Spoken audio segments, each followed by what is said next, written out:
RBC News 24. Good evening and welcome to RBC News 24. It's Monday the 21st of April 2025 and these are the headlines. The hunt has officially ended. The fight for the $1 million is finally over. Did someone win, and if yes, then who? Those are some of the questions players have asked about the hunt. In this broadcast we try to answer those questions.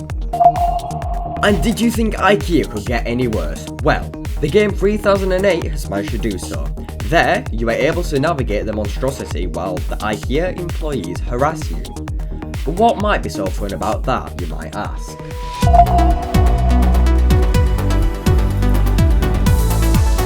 RBC News 24. Tonight, we start with this. A game on Roblox has recently risen in popularity. The game, called 3008, takes you to a place inside of a gigantic IKEA store, if you can believe it. The fun twist about this, however, is that you are not shopping in the store, your main goal is to survive. Minnie took a look at this game for us. Excuse me, the store is now closed. Please exit the building. Developed by Ugly Burger Zero, 3008 is a horror survival game set in the infinite IKEA-like store that gained massive popularity amongst Roblox players. Based on the popular IKEA creepypasta SCP-3008, the goal is simple: survive.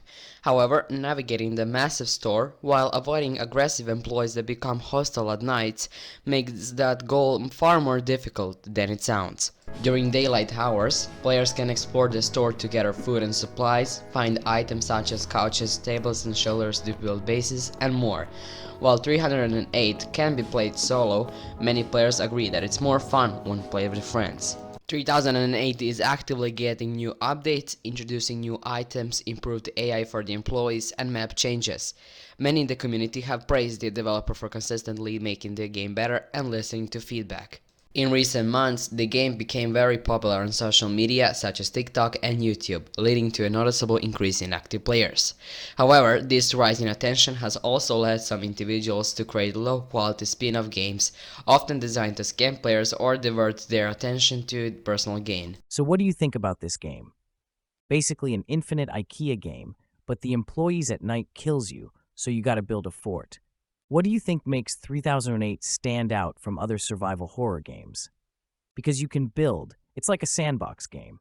I even made an office and a TV in that game. What do you hope to see added or changed in future updates for 3008? The save feature on private servers. It's being added, but it's still work in progress. Hopefully they can release it with minimal bugs. Okay, so what do you think about this game? I think that the game is very unique, bringing in something that we all know very well, IKEA, and turning it into like an SCP game, which is very fun because you get to troll other people and then they'll troll you back eventually, which is kind of annoying, but still, that's how the game works. Yeah. And what do you think makes 3008 stand out from other survival horror games? I think that one of the main things is how interactive it is. You can pretty much interact with every single moving piece in the game, and it isn't a constant threat, because sometimes, like in doors, you would know when something's coming because it would be very obvious, like, ooh, there's a boss fight, or oh, the lights are gone. But in SCP-3008, what happens is just it turns to night, and then you just have to survive for I don't know how many minutes until it turns to light again. So you're always on your toes, keeping yourself safe. And then you also have to look out for your other fellow players because they might attack you more than the SCPs do. Well said, well said. Yeah. All right, thank you so much for your time. You're welcome. And this morning, the news broke out from Vatican that Pope Francis has died. Giorgi Mario Bergoglio, as his name was born in Argentina in 1936. He became a priest in Buenos Aires in 1969. Finally, he was elected Pope in March 2013 after Pope Benedict unexpectedly resigned. Throughout his entire life, Pope Francis has been battling with lung disease. Part of his lung was removed in 1958. Since then, he has regularly dealt with pneumonia, which is the disease that led to his death.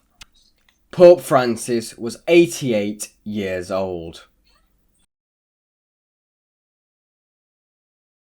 Let's head to other news now, and we're going to tell you about the hunt which famously ended recently. As many of you know, there was a race for $1 million during the event. We at RBC wanted to know how it all went, so of course we had to get one of our best journalists to take a look at this for us. Bobby has this story. Roblox's The Hunt Mega Edition officially wrapped up on April 4th, 2025. The event took place on the 4th of April at the Roblox headquarters in California. The highly anticipated Mega Final brought together the top 10 contestants from across the platform, each having battled their way through intense rounds to earn a spot. The finalists were the Death Eagle, Poke the Dragon, 100,000, Shafi, Icicle, Anonymous Lime, Roby 100, Dude, 3 Jai, MXD and Antarel. The players competed in the games Dress to Impress, Rivals, Slap Battles, Bade Ball, Doors, Driving Empire, Tower of Hell, and Super League Soccer. Each challenge pushed the players' skills, creativity, and strategy to the limit. But at the end, it was Shafe who rose above the rest to claim victory, walking away with the $1 million grand prize.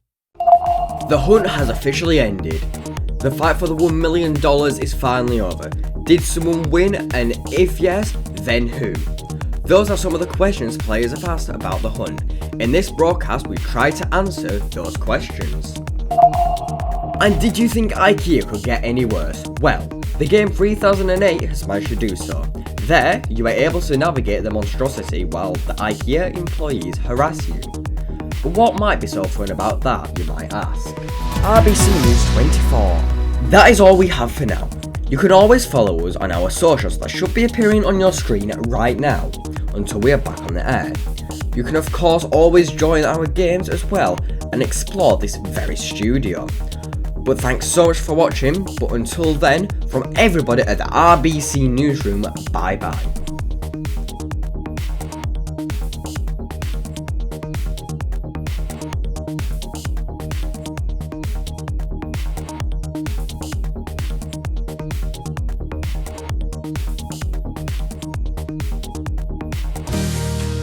This is RBC Television.